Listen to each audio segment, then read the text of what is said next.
प्यारे देशवासियों, नमस्कार।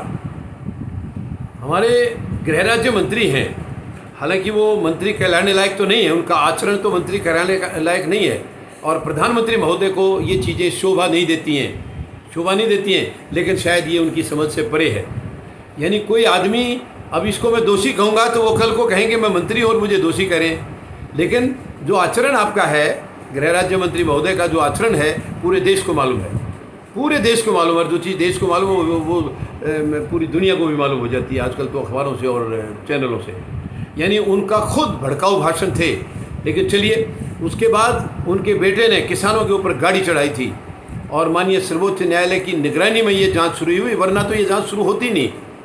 मगर उनको बीच में पता नहीं कैसे साजिश के तहत जमानत दे दी गई थी, फरवरी में जमानत दे दी गई। ताज्जुब की बात है, जिसके ऊपर यहाँ तक दोष है उसके ऊपर कि ये सोची समझी साजिश के तहत एक्सीडेंट किया गया था। गाड़ी जो चढ़ाई गई थी अचानक नहीं थी, वो प्लानिंग थी। इतना सब पता है, एसआईटी की ये स्टेटमेंट है, तो कैसे जमानत दे दी गई? बहुत बड़ा सवाल या निशान है। माननीय सर्वोच्च न्यायालय ने भी उच्च न्यायालय के ऊपर बहुत गंभीर सवाल उठाया था और आखिर में उनकी जमानत रिजेक्ट हो गई थी और उनको एक हफ्ते के अंदर सरेंडर करने के लिए कहा था, और वो 24 अप्रैल से सरेंडर कर चुके हैं। 24 अप्रैल से वापस जेल भेज दिया गया है।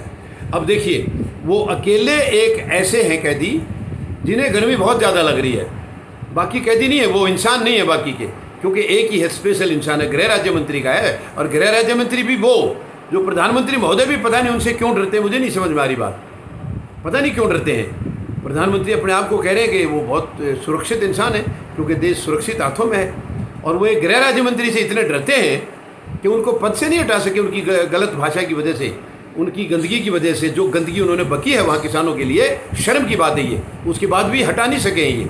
क्या वो मंत्री कहलाने लायक हैं? नहीं। वो देश, देखिए, चुन करके अगर जनता उनको भेजती है तो सच में वो हमसे सुपीरियर होते हैं, लेकिन जो चुने नहीं गए हैं और गलत आचरण है, वो जनता से ऊपर कैसे हो सकता है? वो कानून से ऊपर कैसे हो सकता है? शर्म की बात है ये, देश के लिए शर्म की बात है। अब वो 4-4 कूलर लगे हैं इनके पुत्र के लिए, 4-4 कूलर लगे हैं, क्योंकि विशेष कैदी हैं, वो स्पेशल कैदी हैं। 4-4 कूलर। खाना उनको जेल का अच्छा नहीं लग रहा है। देखिए, उनके लिए सुविधा है, नाश्ता घर से बन के आएगा, लंच घर से बन के आएगा, डिनर भी घर से आएगा। क्यों ऐसी सुविधा? अगर वो कैदी हैं तो कैदी जैसा बर्ताव क्यों नहीं है?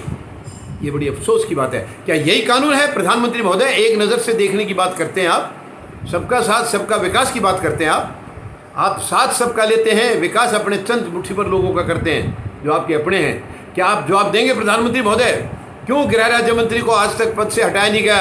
क्यों उनके बेटे के लिए विशेष सुविधाएं हैं? कैदी हैं तो कैदी हैं, क्यों उनके लिए हर चीज़ उसकी मर्जी के मुताबिक हो रही है?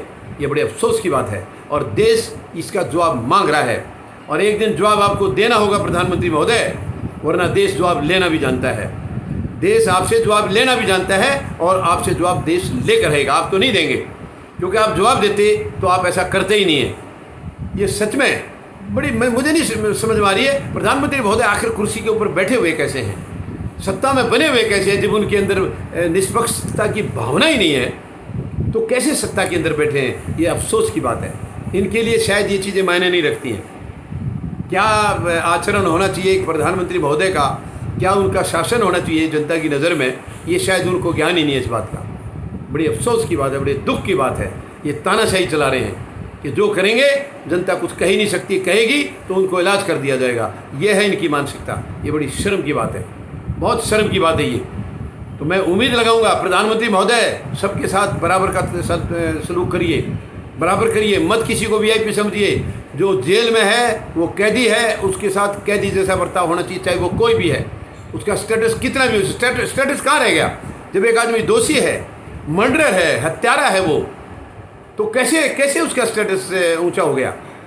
दोषी तो दोषी है, जब जेल में है, फिलहाल तो दोषी है वो। मैं ये नहीं कह रहा हूँ कि भाई उसका जांच हो गई है, लेकिन क्लियर कट नज़र आ रहा है और एसआईटी की ये स्टेटमेंट आ चुकी है कि सोची समझी साजिश थी। अगर साजिश थी तो हत्यारा है, वो अलग बात है कि कोर्ट की तरफ से मोहर लगनी बाकी है, लेकिन एसआईटी ने खुद कहा है, वो भी एक न्यायाधीश महोदय के नीचे एसआईटी काम कर रही है, उन्होंने कहा कि सोची समझी साजिश के तहत किसानों को मारा गया है, तो इसका मतलब हत्यारा है। लेकिन बड़ी दुख की बात है कि इस देश के अंदर आचरण कैसे अलग अलग तरीके से किया जाता है। अफसोस है ये अफसोस है, ये सबको बराबर नज़र से नहीं देखा जा रहा है। उम्मीद लगाता हूँ प्रधानमंत्री महोदय अपने अंदर झांकेंगे और इसके ऊपर गौर करेंगे। धन्यवाद। जय जवान, जय किसान, जय हिंद।